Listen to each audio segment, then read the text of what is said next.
Hello, everybody. Thank you for being here. This is Fortuna Niawo. This is Zay Dyer. They have led the nation in double doubles all year as a duo, and very proud of them for everything they did all season, but especially tonight. Do you want an opening statement as well? Okay, so we're so thankful to be here. I see so many faces that I know and I've seen before reporting, and I've been in this room as the overall winner, and I've been in here holding back tears. I've been in both situations, and I'm just really thankful today because every win in this tournament is precious. Nothing is ever easy. I just can't tell you what a tremendous job that my staff did on this scout. I can't imagine a better scout and better prepared. They were so well prepared to play this game, and the most thing I'm proud of is the maturity of the players on our team. I think Zay will probably tell you, maybe Fortuna would, but I don't think we would have done this a year ago or 2 years ago. These young women have grown so much as young women and learned how to shift pressure off of themselves and perform through adversity. They've learned so much about that it's the most thing I'm proud of. And we know we have one game to go. We feel like the only way to properly represent Troy University is with a championship. And we knew that, and we set out for that months and months ago when we first came together, and we're just proud to have the opportunity to do that for tomorrow. All right, we'll open up for questions. Start here with Craig. Hey, Craig Stevenson, AL.com. Coach, so many of the higher seeds on both the men's and women's sides have, kind of fallen flat in that first game. What was the key that you guys didn't do that? Well, we've been there before. We've done it before, and we didn't take anything for granted. And again, the coach can say that, but it takes the players to know it. I mean, they've been hurt before in this tournament, and they knew not to take anything for granted. I would hear them talking to the younger players all the time at the hotel, even before we left to come here. What was your word you kept saying? Don't take anything for granted. I don't know, but they kept giving pep talks to the other teammates. Don't feel entitled. Don't feel entitled. Do not feel entitled to this. And that was really good advice, because after we had won, I think 3 Sun Belt championships in a row a few years back, I think that's been the hardest thing to get back. Is you can say you're not supposed to be entitled, but it takes over, and like the Bible says, you got to remain humble to rise high, and I would say that's where they are. Go ahead, Paul. Hey, congratulations. Thank you, Paul. You said a couple years, 2 years in a row, you probably wouldn't be able to do something like this, what you did today. So what's different? What's the difference of your team this year compared to a couple years? The maturity. They really know that they have to depend on each other. They all came into the season with these really high goals. Okay, and at the beginning of the year, we were all fighting for our individual goals, which helped us win some big games. But it's not the kind of thing that you can weather the whole season and win a championship with those individual goals being first. And it's like they came together at some point and said, you know what? My goal isn't as important as winning a championship for Troy. So if I don't score a single point on a given night, and this is what they believe, and I know it's true, any of these players, if they don't score a single point on a given night, if they keep playing hard, we can still win because their teammates will come around them. So once they learn that, that was a big moment. Zay, I hope she don't mind me saying it, but she'll tell you why she was able to turn things around and play more calmly than she used to, because she says you give it to what? Oh, I give it to God. I play so free now. Just giving him all of my anxieties, all of my worries. So it helps me play more free, more able, and I can do what I do every night. Tremendous difference in her from a year ago. Yes. Go ahead, right here. Hey, Tony DeSanti, ESPN. Congratulations. Thank you, Tony. So you were talking about having tears in your eyes. Obviously, you're a little misty-eyed right now. Talk about your feeling right now of like what these two have accomplished, and then I'll follow up with another question. Well, when you sit here in front of you guys, I'm so thankful for you all being here and telling our story, because none of this would matter. We just want to bring honor to Troy University, right? And none of this would happen if you guys didn't tell our story. But so you guys, we have this moment in this press conference, and we might end up talking about the defense or the rebounds and this and that. But what's going through my mind, again, is the growth of these young women. I've had them for a few years now, and we've been through so many really low downs, and we've been through some ups. We really have. And I just, I've been a head coach for over 30-something years, and this is wonderful to feel this at this point in my career, that these ladies are leaving, using Troy University and basketball to leave with so much strength in their lives as young women. And I could talk about that all day, but I know that's not what we're here to talk about. No, we'd love to hear that all day. But also, Fortuna, you actually dictated tempo in the first half, and Zay, you in the second. But you also fended off their crazy press for a while. I mean, you went through stretches where it seemed like they were kind of getting back into it, and then you guys came back and had wicked runs. Talk about your mindset there. Go ahead. Okay. Well, I mean, basketball is a game of runs at the end of the day. We know their pressure. We know how to break it. Sometimes it gets a little hectic for us, but we have to take a deep breath and really, we have to reel it back in and know that we know what we're doing. Mm-hmm. So when we did find our way back to breaking it, it's because we took that deep breath. We huddled up. We came together, and we did what we know how to do. How about yourself? Well, she said it all. We know we gotta break the press, but like she said, we take a deep breath, take a step back, and review what we're doing wrong, and then try to fix it. In the back here. Lindsey Bonner, WAKA. It's been a record-breaking season for you, Coach. What would it mean for you to add a Sun Belt title onto that laundry list of achievements with this group of girls? Thank you. So the accolades I've gotten, it almost feels bad because I've never scored a single point out on the floor or gotten a single rebound. Or I don't even do the scout reports my assistants do. So the players and the coach. So I've gotten all those accolades. And Troy really celebrated me breaking the all-time wins record. I got all the glory for that. But the championship would go to them. And so that's why and Troy University. And that's why it would mean so much more because I've been in the spotlight this year. I've been patted on the back a lot. And again, it's been the other folks, and I really want it to go to them. Go ahead, Craig. Yeah, Coach, about the game, the second quarter, you guys didn't actually shoot it that well, but locked them down on defense. Kind of what was the key there to taking control of the game? Well, Coach Jennifer Graff is my associate head coach, and it was her scout. She had a really unusual game plan, and we always give a lot of help side on our defense, but we didn't tonight. We didn't give help side. We stayed out on shooters. And then the players, so I'm going to give credit to Coach Graff for the game plan, but the players had to do it. They were really on an island guarding one-on-one and keeping their man out of the paint. And Arkansas State is an amazing dribble drive team, so I have to say it's not just talent. It was a lot of heart to keep them one-on-one out of the paint so they couldn't get in there. And even if I don't think they got in there much, but even if they would have, we had people doing their job out on shooters. And so it was a tough game plan to follow. It was a tough game plan and a risky game plan that Coach Graff came up with. But it was a tough game plan to execute. And again, their determination just took over the players. Go ahead, Paul. Shannon, I believe this is the first time you're in the Sun Belt Championship game since the expansion of all the big-time schools here. How do you do it? You've been doing it for a long time. How do you keep on an elite level with your program?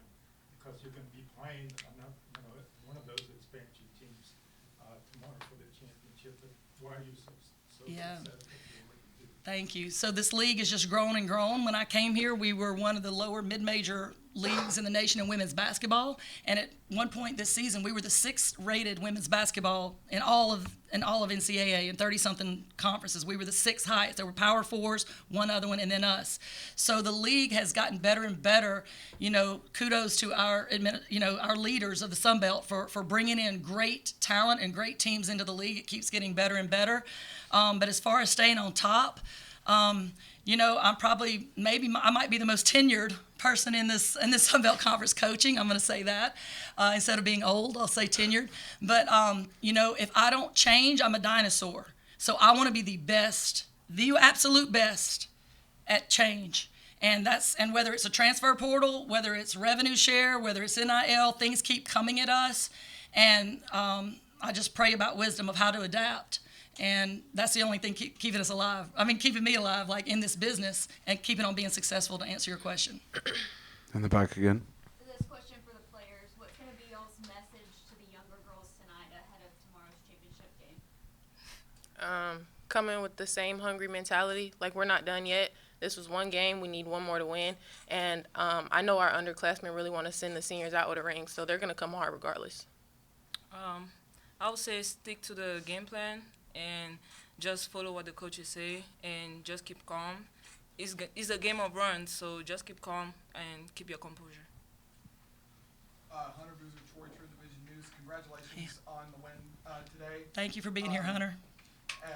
First half, there was a concerning moment when Amani Jenkins went down. Do you have any update on her possibly for the championship tomorrow or future tournaments? The only update I have is that she went back in. She saw our doctor, and she went back in the game. So I've not asked any questions beyond that. I assume she's okay, or she wouldn't have gone back in. Thank you.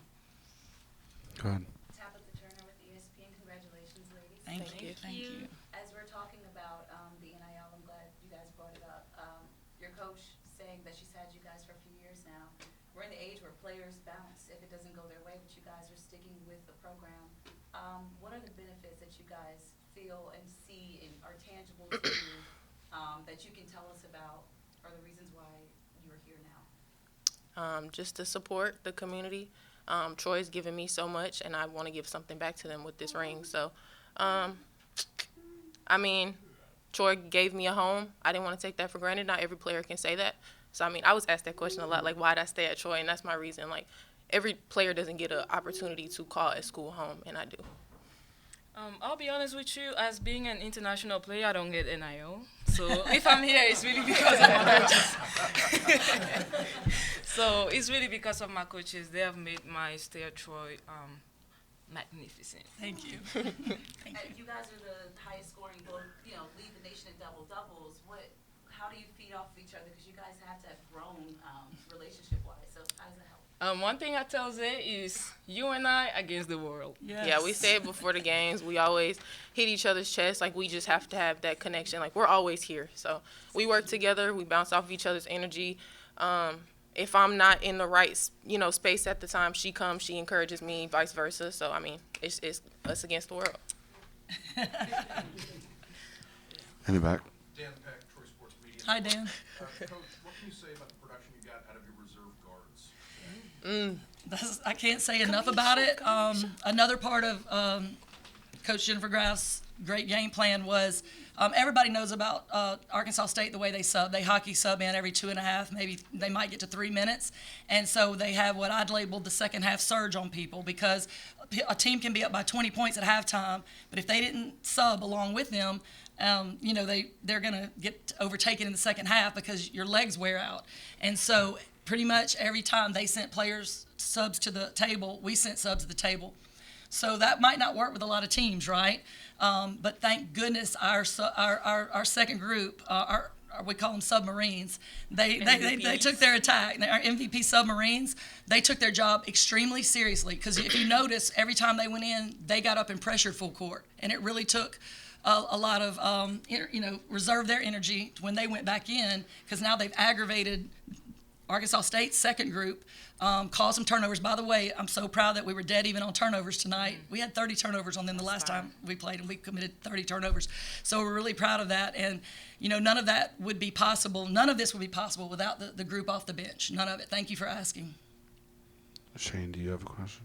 Yeah, Shanda, this is the second year in a row that the championship matchup didn't play in the regular season. Is that any particular challenge to have a quick turnaround to prepare for that? I mean, it's a huge challenge. I mean, we have scouting reports. We have, every coach at the beginning, when the conference slate is set, we divide out who has what scout. So they've been watching these other teams all year. Every game, they've watched every film of every game they've played. We have the notes. We have everything on. The only one we don't have it on really is JMU, which we have coaches that now have been watching a little bit, but not with the same effort and energy that we put on the other ones. We don't have as much knowledge, but we have some. We have played JMU before in the past. Same coach, and we know a little about them. But we're about to go back to the hotel and learn. Get our game plan together and do what it takes to come out of here with our best effort to win this game. Would you like to see any changes to the scheduling format to maybe try to limit the odds of that happening where this happens? I mean, top teams play each other. I know a lot of people might ask that, and there's a lot of people like, this is the craziest schedule. But again, I've been here 14 years in those meetings. We sit more hours, and the coaches do, and the Sun Belt Conference leaders sit more hours about scheduling than we do anything else, I think. And, I've just seen every way and everything, and there's no really even equal way. There is no even equal way to do what we do, and we're always trying to think of student athlete welfare. We don't want to take them on so many trips over conference that they're missing so much class time, and also there's so many factors that go into that. I mean, right now I'm loving the schedule, right? Right now I'm loving this tournament, the tournament bracket, but I know there's a lot of pros and cons in it, but it does protect your highest seeds. It does usually protect your highest seeds, and that's what we want in the Sun Belt Conference. If something happened, we would have lost tonight, I would be pulling so hard for the winner, whoever wins, to go on an NCAA tournament and get us a win. So you want, if possible, which I've been on the other side of that. We've come in here my first year as a very low seed and made the Cinderella run, and we've won it. So I'm glad we didn't have this scheduling back then, but now I think it does what we're trying to do, and it protects the higher seeds.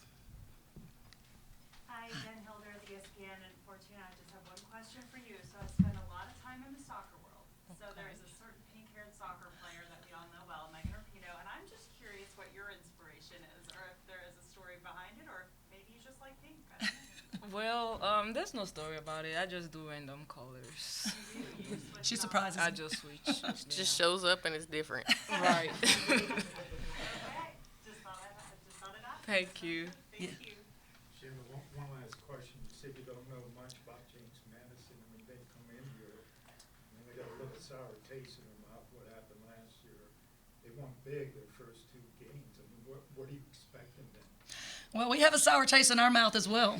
I heard that, and a newscast that they felt like they should have, won it last year and maybe even the year before, but we do too. We do too. So, it's just about, it's really, both teams are going to have a great coaching staff, have a great game plan. Both teams are going to have a great game plan tomorrow. Both teams have talented players in different ways. But talented players. And a lot of it's going to go down to the heart of these players. I mean, I'm sure he feels the same way, but right now I just don't feel like it'd be hard to beat the heart of the players on Troy's team. That's how I feel. But it's going to be a war. It's going to be a war. Tonight, on the front of our scout report, the word was tough. We had to be tougher than them all 40 minutes. And tomorrow, I don't know what the next word is. Tougher. If that's a word, there's not a word, but it's going to have to be really tough and gut it out, because both teams laid it on the line tonight. And I mean, I didn't watch the game, but I heard what they did with rebounding. I know from experience, from leading the nation 8 years in rebounding, that it takes a lot out of people's legs to get that many rebounds in a game. It took a lot out of them to play as tough as they did. It's going to be a war, and we're here for it. Mm-hmm. One last question for Fortuna and Zay. How much does Shanda give you mom vibes on the team? I'm getting mom vibes. Is that kind of Yes, kind of. She's always optimistic. Like, she's going to, let's just take our South Al loss, for example. Other coaches probably would have chewed them out in the locker room. In a sense, we got chewed out for her, but, it was still like she was uplifting our spirits, like, coming into this tournament. Like, we can make something great out of something that didn't go our way. Mm-hmm. So we turned that around because of what she gave to us, because of the encouragement she gave us, because of how optimistic she was. So, yeah. Thank you. You're welcome. Thank you.